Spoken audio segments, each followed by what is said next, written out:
I'm not sure when this video is going to be posted, but as I record it, today is Father's Day. And what is the greatest gift that a loving and thoughtful spouse can get for an introverted father?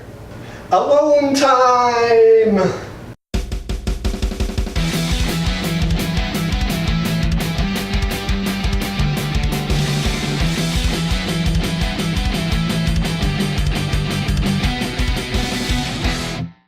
So I'm going to be spending the afternoon doing some writing and video editing because quiet creativity is the way that I feel fulfilled and that I recharge my mental batteries. But I am a father, so before I can fully relax, I need to make sure I'm caught up on a few chores. So I hope you'll forgive me if I'm folding some laundry while I make this little behind the scenes video. I wanted to chat about what worried me the most about starting a YouTube channel. Now, I've mentioned previously that because of my PTSD, one of the bigger challenges I have in life is having to interact with other humans. Yes, frightening people like you. I actually have more fingers on one hand than I have real-life friends who aren't family members. And naturally, if you're going to be putting yourself out there in a format as public as YouTube, inevitably you're going to have to deal with a lot of people, assuming you achieve any sort of success with it. Not only that, but if you spend even half a minute in the comment section of any YouTube video, something I don't necessarily recommend you do, you realize just the sort of people you end up interacting with. Now at this point I have just over 120 subscribers or something like that, which for any successful YouTuber is absolutely nothing, but it's actually exciting for me. I still, every time a new subscriber shows up, I get a little hit of dopamine, a little bit of excitement out of it. But I now have enough eyes on my videos that I'm starting to get those people crawling out of the woodwork. I've been getting a few thumb downs on some videos, which is actually great, to be honest with you. I don't really know anything about YouTube algorithms, but I believe that any sort of interaction, whether it's thumbs up or thumbs down or comments in a video, helps boost the videos in the algorithms. So yeah, thumbs down are great because it means people are interacting with my video. What isn't as great though are certain comments that I end up receiving. And what's funny is they've generally been about the comment that I always pin to my videos about enforcing a safe and respectful atmosphere within my comment sections. Somehow this is a thing that really irritates some people. What I'm finding though is it's not really bothering me as much as I thought that it would. Part of the reason is YouTube makes it pretty easy to deal with. In just 2 clicks I can eliminate a person from my channel. And in that sense, I'm almost glad they take the time to leave a comment like that because they're not the type of person who I'm going to all this effort to create my videos for anyhow. If they can out themselves as being that type of person, then it makes my job sort of easy. But then, of course, you get into all the people crying about free speech. And let me ask you this. Have you ever seen somebody who is a kind, considerate, empathetic person complain about free speech issues? It's very much along the lines of the whole political correctness thing, isn't it? I heard a great quote that said, "Political correctness is a term used by bigots to describe common human decency." And it's all part of this funny world we live in now where so much of our communication is through electronic formats and so rarely face-to-face. For almost all of human history, most communication was directly face-to-face. And in the past I'd be able to say, yeah, when we're talking to each other, you have the right to say anything you like to me, and I have the right to punch you in the mouth. Which seems fair to me, you know? Can you imagine this scene playing out 1,000 years ago? "Ow, you hit me." And you called me an English pig dog and an empty-headed animal food trough wiper and said that my mother was a hamster and my father smelled of elderberries. Yeah, but my freedom of speech, man. Once you lose the mouth punching part, the whole thing becomes a little problematic, doesn't it? Well, now obviously a lot of communication is very different than it always has been, and it's part of the evolution of being a human. The odd thing about that evolution is that while most evolution happens at a glacial pace, electronic evolution and the changes it's caused within our society have happened at an astonishing speed. And yeah, not all evolution is necessarily positive. You know, I think we make as a species some steps forward, we make some steps backwards. Hopefully, over the grand scheme of things, we are improving as human beings.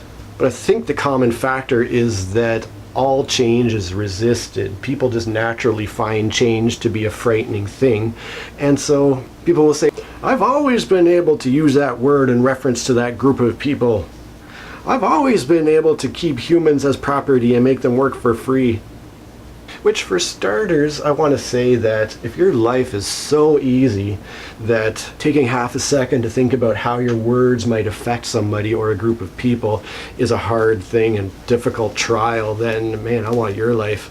The problem is a lot of these terms that fall under the umbrella of political correctness end up referring to people who are originally sort of marginalized in our society, people of color maybe, or people who deal with mental disabilities, or people in the LGBTQ community.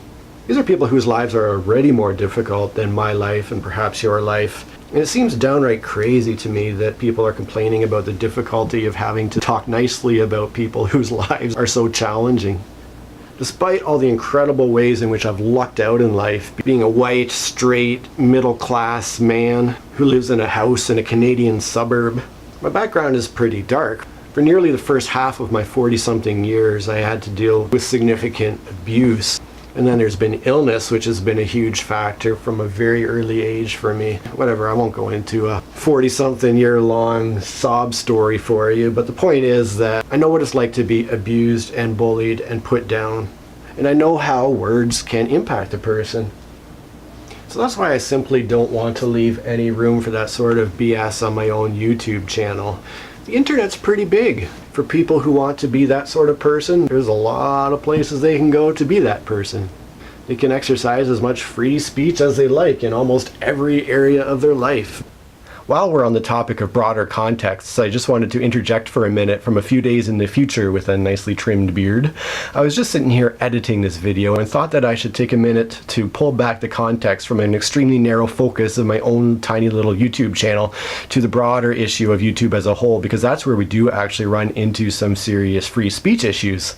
In a nutshell, the advertisers, who as far as I know are the sole source of income for YouTube, are increasingly dictating the type of content that can be monetized on YouTube.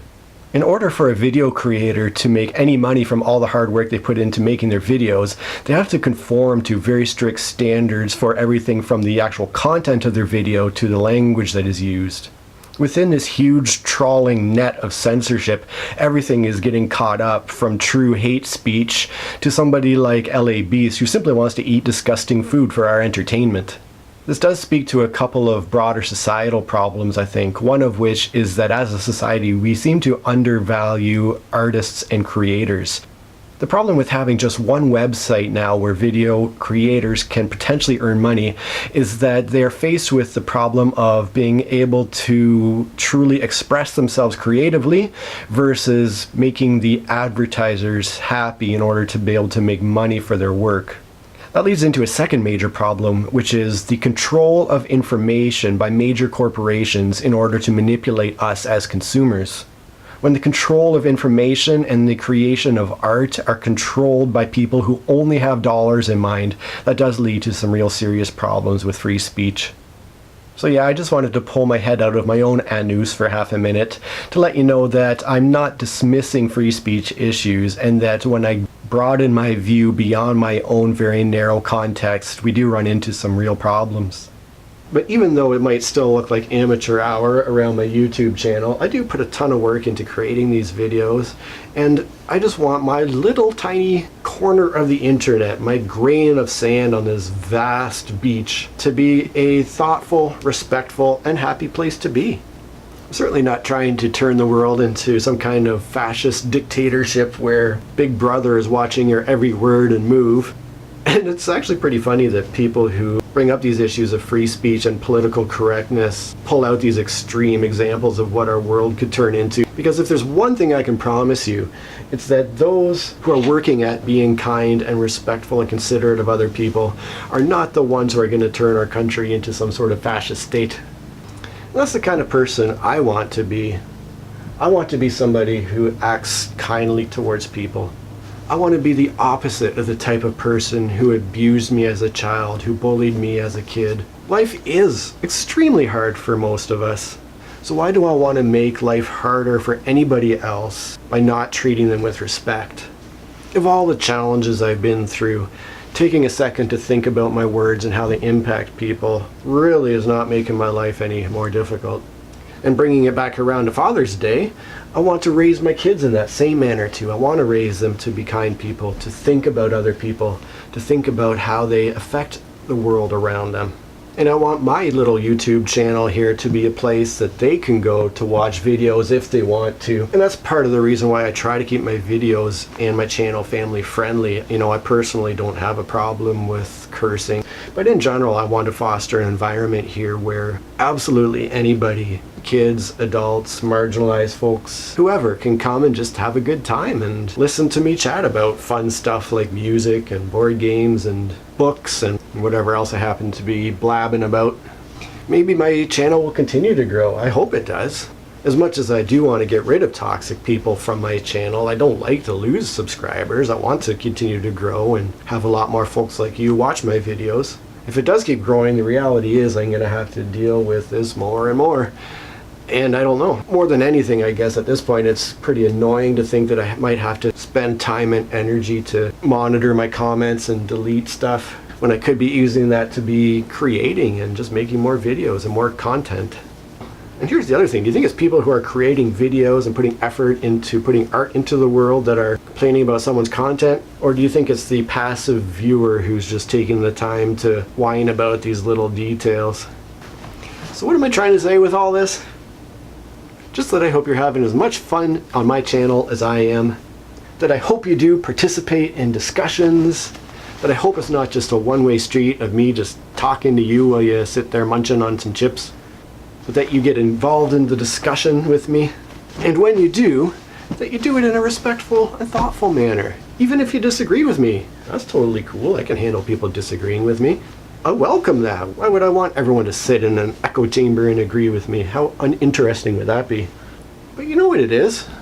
As I'm sitting here thinking about it, I think people in general don't really know how to conflict anymore. That's sort of one thing we lose when we lose the face-to-face communication. Is we don't really know how to disagree with each other, do we? I don't know, it's just kind of an interesting thought I had just now. We sort of lost the whole being able to disagree with somebody while trying to understand their point of view. How much of thoughtful debate has just turned into ad hominem attacks in this electronic world that we live in. So yeah, I don't know, definitely feel free to disagree with me and tell me about it. You don't have to be a dick about it. And finally, for all of you who are here to have a fun time and who are participating in a respectful, human manner, I just can't thank you enough. I'm so glad you're here, and let's keep having a good time.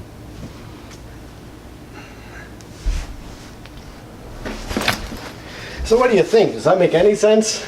Well, I'm off to do some more creating now. Hooray! Happy Father's Day! Hey, it's Josh. Thank you so much for watching. If you could just, what was I gonna say?